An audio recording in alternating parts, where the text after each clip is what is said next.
Hey guys, मैं आपका adviser finance. तो आज हम जानेंगे कि मार्केट में इस टाइम बुल्स एंड बेयर दोनों ही बहुत खूंखार हुए हैं और इसीलिए वॉलेटिलिटी मार्केट में बहुत हाई चल रही है। तो अब मार्केट 18,000 है, तो जानना तो यही है कि इससे मार्केट ऊपर जाएगा या इससे नीचे जाएगा। अब जो रैली आई थी ये 4-5 दिन पहले ये फेक थी कि रियल वाली थी। अब इससे मार्केट क्रैश हो गई या नहीं होगा, तो यही जानने के लिए, जैसे कि मार्केट में अभी वैसा ही हाल हुआ है जैसे कि आज क्रिकेट के लिए क्रिकेटर्स फैन देख रहे थे, वैसे ही बिल्कुल एक ट्रेडर देख रहा है कि मार्केट यहाँ से ऊपर जाएगी या नीचे जाएगी।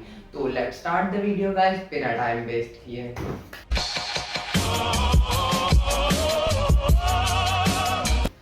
तो आज हम 5 ऐसे फैक्ट्स जानेंगे जिससे कि मुझे लगता है कि मार्केट क्रैश हो सकती है। एंड मैं क्यों कह रहा हूँ कि मार्केट क्रैश हो सकती है, मैं ये सभी आपको लॉजिक के साथ बताऊंगा। एंड पहला तो मेरा यही रीज़न होगा कि इन्फ्लेशन एंड जो फेड के इंटरेस्ट रेट है, एंड ये जो इन्फ्लेशन है ये फेड के कारण बहुत ज़्यादा यूएसए या और भी काफ़ी कंट्रीज में हो रही है। दैट्स वाई हमारा भी काफ़ी इफेक्ट, मार्केट इफेक्ट होगी। अगर डाउ जोन्स कम होगा तो ऑटोमेटिकली हमारा ग्लोबल के साथ बहुत ही जुड़े हुए हैं हम, क्योंकि इंडिया बहुत ही एक अच्छी एंड बहुत इम्पोर्ट एक्सपोर्ट यहाँ से सामान होता है। दैट्स वाई तो ये एक काफ़ी ग्लोबली इफेक्ट होने वाली कंट्री है।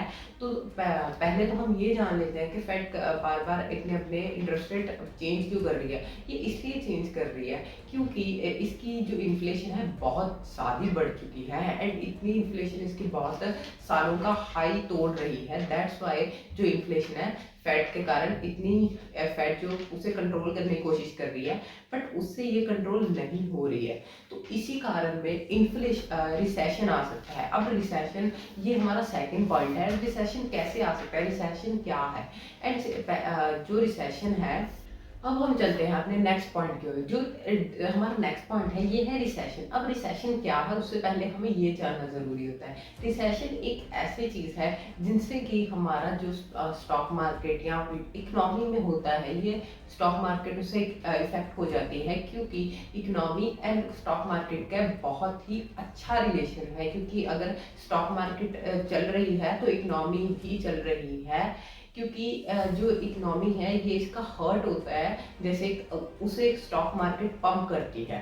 तो ये चीज़ इस हिसाब से होती है, क्योंकि अगर रिसेशन आएगा तो ये सबसे ज़्यादा फ़र्क जो होगा ये स्टॉक मार्केट पे पड़ेगा। एंड स्टॉक मार्केट पे अगर फ़र्क पड़ा तो निफ्टी 50, सेंसेक्स, डाउ जोन्स ये सभी ही क्रैश होंगे। एंड यूएसए को कोई इफेक्ट पड़ा, यूएसए में रिसेशन आई तो इंडिया में भी बहुत फ़र्क पड़ेगा। एंड ये मार्केट ज़्यादा से ज़्यादा या कम से कम 30 या 60% क्रैश मार्केट हो जाएगी। रिसेशन जो है ये डाउन टर्न होता है इकोनॉमी में, जो कि कुछ सालों बाद आता है। एंड ये आना ज़रूरी भी है, क्योंकि अगर ये नहीं आएगा तो मार्केट बढ़ती जाएगी एंड लास्ट पर टाइम पे जब भी मार्केट क्रैश होगी, एंड मार्केट को क्रैश होना एक ज़रूरी ही चीज़ है। अगर ये क्रैश नहीं होगी तो ये एक ना एक टाइम पे ये बहुत ओवर वैल्यूड हो जाएगी। तो ओवर वैल्यूड ना हो इसलिए 2 से 3 साल बाद रिसेशन आना या क्रैश आना बहुत ज़रूरी हो जाता है, जिससे कि मार्केट अपना हायर हाई तोड़ सके। अगर कोई भी चीज़ बढ़ती जाएगी एक साथ तो वो एक जब भी गिरेगी तब बहुत ज़ोर से गिरेगी। मार्केट हौले हौले गिरती है एंड बहुत जल्दी बढ़ती है, हौले हौले गिरती है, बहुत जल्दी बढ़ती है। क्योंकि बहुत टाइम बाद भी मार्केट ने अपने हायर हाई तोड़े हुए हैं, जितना मर्जी मार्केट गिर जाए। एक तो कहावत भी है, इंसान या स्टॉक मार्केट, जाना तो एक दिन सब में ऊपर ही है। तो इसी तरह से अब हम अपने अगले पॉइंट की ओर चलते हैं। क्यों मार्केट सबसे ज़्यादा इस टाइम गिर रही है, ये हमारा थर्ड पॉइंट होगा। अब हम चलते हैं अपने अगले पॉइंट की ओर, जो कि है न्यू इन्वेस्टर। अब न्यू इन्वेस्टर ये कैसे एक चीज़ खराब कर रहा है मार्केट में। अब सबसे ज़्यादा जो मार्केट को मैनिपुलेट कर सकता है या मार्केट में सबसे ज़्यादा प्रॉब्लम क्रिएट कर सकता है वो एक रिटेल इन्वेस्टर ही है। रिटेल इन्वेस्टर ज़्यादा है इसलिए ही मार्केट इतना वॉलेटाइल हो रही है इस टाइम, क्योंकि 2021-20 में आज तक के सबसे ज़्यादा डीमैट अकाउंट्स खुले हैं। ये चीज़ आपने बहुत बार सुनी होगी कि इतने करोड़ डीमैट अकाउंट्स खुले, इतने बट ये लॉकडाउन के कारण लोगों को स्टॉक मार्केट में के बारे में बहुत पता लगा, एंड इसी बारे में पता लगने के साथ उसी के साथ ही थोड़े टाइम बाद कोरोना आ गया, वॉर आ गई। तो इसलिए जो नए इन्वेस्टर हैं उन्होंने फर्स्ट टाइम या सेकेंड टाइम को क्रैश देखा होगा। तो इसके कारण जो इन्वेस्टर्स हैं बहुत पैनिक हो रहे हैं कि मेरा पैसा चला गया, पैसा चला गया। दैट्स वाई बहुत सारे इन्वेस्टर सेल कर रहे हैं, जो कि अभी तो नहीं करना चाहिए, क्योंकि मार्केट हर बार जितनी भी बार डाउन गया है उतनी बार उठ के वापस फिर उसने कम बैक किया है। बट ये जो नए इन्वेस्टर होते हैं वो नहीं समझ पाते हैं। तो इसलिए ओवर सेलिंग के कारण, या जैसे कि 2008 में मार्केट ने क्रैश किया था स्टॉप लॉसेस के कारण, एल्गो ट्रेडिंग के कारण, वैसे ही बिल्कुल अब भी मार्केट क्रैश कर सकती है मेरे हिसाब से। क्योंकि जैसे मार्केट अब हालात हो रहे हैं, रिसेशन आ रहा है, इन्फ्लेशन के हाई चल जा रही है, एंड बहुत सारे और रीजन्स में बैड न्यूज़ेस आ रही हैं, ग्लोबल के पैरामीटर्स भी नहीं सही हैं। इसलिए मुझे लग रहा है कि मार्केट जो है क्रैश जा सकती है। तो इसलिए न्यू इन्वेस्टर भी एक बहुत बड़ा रीज़न बन जाता है, जिससे की वजह के मार्केट में पैनिक क्रिएट हो रहा है। तो अब हम चलते हैं अपने लास्ट पॉइंट की ओर।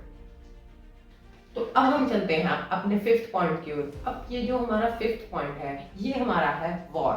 अब वॉर क्या है? अब जैसे यूक्रेन एंड रशिया की वॉर हुई, एंड बहुत अब नॉर्थ कोरिया साउथ कोरिया की वॉर हो रही है। तो इसलिए ग्लोबल पैरामीटर्स बहुत खराब हो रहे हैं, क्योंकि कोई कंट्री किसी कंट्री की साइड ले रही है, कोई कंट्री किसी कंट्री की साइड ले रही है। तो इस वजह से जियो पॉलिटिकल की वजह से बहुत सारी प्रॉब्लम्स आ रही हैं, क्योंकि मार्केट में कभी कोई प्रॉब्लम आ रही है, कभी कोई प्रॉब्लम आ रही है, क्योंकि कोई कंट्री किसी कंट्री की साइड लेगी तो दूसरी कंट्री भी दूसरी कंट्री की साइड लेगी ही। दैट्स वाई मार्केट में इतनी वॉलेटिलिटी बनी हुई है। अगर ये सारे पैरामीटर सही हो जाते हैं तो मार्केट एकदम रिकवर कर लेगी, बट अभी उसे टाइम लगेगा। एंड मेरे हिसाब से अभी मार्केट थोड़ा और करेक्ट होगी, अपने आप में क्रैश करेगी, क्योंकि आज भी मार्केट बहुत जो सनसेट है वो 419 पॉइंट से क्रैश हुई है, एंड और भी काफ़ी सारे ज़्यादा क्रैशेस आए हैं। तो दैट्स वाई ग्लोबल पैरामीटर्स अभी सही नहीं होने के कारण आई थिंक सो कि आप वेट कर सकते हैं, एंड तब बाय कर लीजिए। And thank you for watching guys. मिलते हैं किसी और नई वीडियो में। एंड मेरी जो अपस्टॉक्स एंड और काफ़ी सारे प्लेटफॉर्म का लिंक मैं आपको डिस्क्रिप्शन में दे दूंगा। अब उससे जाएंगे, आपको काफ़ी अच्छी ऑफर्स मिलेंगी। एंड आपको अब अगर आपका डीमैट अकाउंट नहीं है तो आप जाके वहाँ से खुला सकते हैं।